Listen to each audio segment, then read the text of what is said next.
그런데 이제 시시비비를 가리는 것에서 이제 종교인들 간에도 상당한 태도 차이가 보입니다. 이제 불교는 이처럼 이제 분별을 넘어서는 해탈을 추구하면서도 옳고 그름에 대한 시시비비를 가리는 데는 좀 미숙한 측면이 이제 강해 보이기도 하는데요.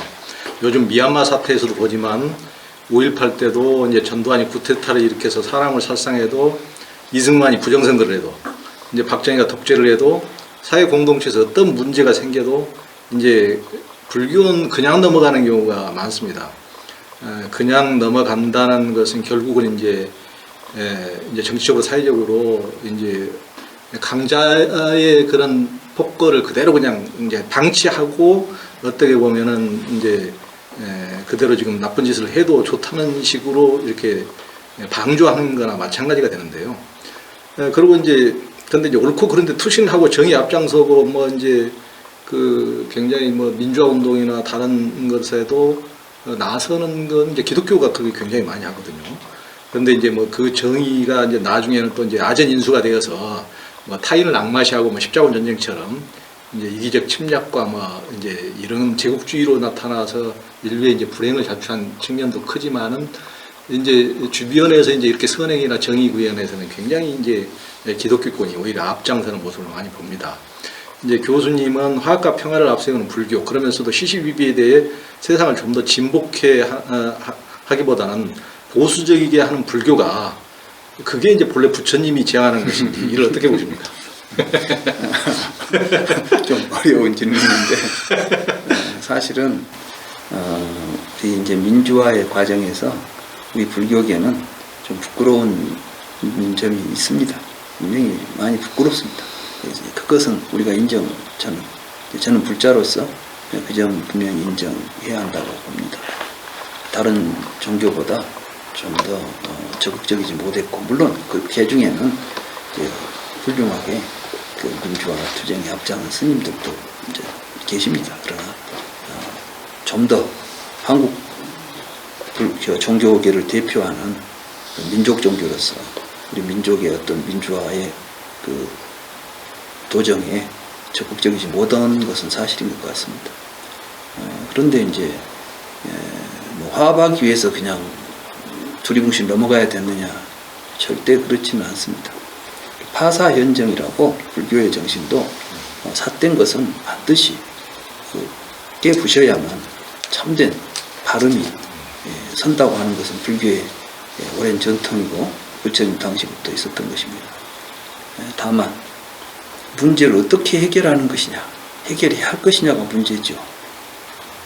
제가 이제 부끄럽게 생각하는 것은 길거리에 스님들이 나와서 데모하지 않았다는 사실이 아니라 그 기간 동안 이러한 우리가 겪고 있는 어떤 그 독재 이런 것을 상대해서 우리가 사회적으로 뭔가 역할을 전혀 시도하지 않았다는 것입니다.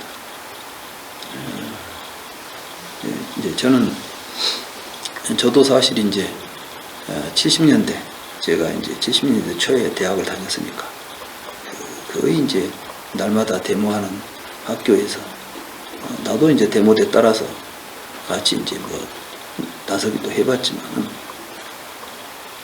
내 주변에 이제 많은 친구들이 그로 인해서 희생도 당하고 사실 많이 부끄러웠죠. 근데 그때 정말 한번 이 몸을 나도 내던져서 이 민주화의 이런 부끄럽지 않은 일을 좀 해야 되지 않을까 하는 생각도 이제 했었죠. 그런데 그때 내 생각은 좀 달랐어요. 정말 중요한 건 정신혁명이 일어나야 되겠다. 지금 이런 일이 벌어지고 있는 것이 과연 민주화가 된다고 해서 우리가 겪고 있는 이 사회적 갈등이나 여러 모순들이 해결되겠는가. 그보다는 부처님 가르침으로 우리들 의식이 변해야 되겠다. 데모하는 사람이든 앞에서 독재를 하는 사람이든 간에 이건 서로 이제 의식의 문제다. 그러기 위해서는 내가 더 불교를 충실히 해야 되겠다. 그리고 그때는 이제 내 개인적으로는 그런 생각을 했죠. 내가 이 불교를 공부하고 해가는 과정에 절대로 세속적인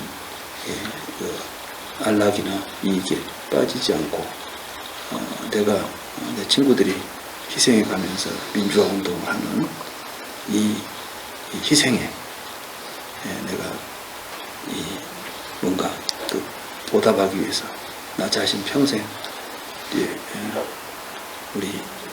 우리들이 더 이상 이런 투쟁이 없는 세상을 만들어 가도록 하는 그 불교 연구와 포교에 좀 더 진력하고 열심히 해야 되겠다.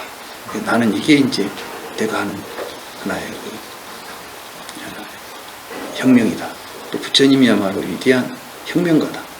그 당시 그 사회, 불평등한 사회 속에서 여러 가지 그 억압이 있었던 사회 속에서 그걸 이제 투쟁적인 그 운동을 통해서가 아니라 왕을 만나서 왕을 교화하고, 그래서 이제 왕들이 바로 평등한 마음을 가지고 세상 사람들에게 평화를 줄 수 있는 그런 이제 정치를 할 수 있도록 가르치고 했던 것들을 이제 보면서 우리 불교가 사회에 대해서 절대로 외면해서는 안 되지만 반드시 이러한 사회적 갈등과 모순을 발견했으면 그걸 해결하기 위한 어떤 그 노력을 게을리해서는 안 되겠다, 이런 생각을 개인적으로 하고 있습니다.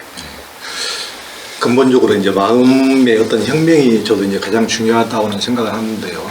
이제 마음 공부 그 수행을 한다 그러면서도 미얀마 같은 데서 그 어느 한 스님 하나 700명이 이렇게 군부에 의해서 총칼에 이렇게 죽어가고 있는데도 이제 두려움을 넘어서 어떻게 보면은 어떤 무아라고 그러면서 뭐가 그렇게 노스님들이 무엇이 두려워서 한 명도 그런 목소리를 내시는 분이 없는지 그걸 보면 정말 화나더라고요. 사실은 미얀마 사태를 보면서 미얀마는 내가 잘 모르니까 여기서 지금 뭐라고 말하기는 그렇지만은 좀 안타깝긴 합니다.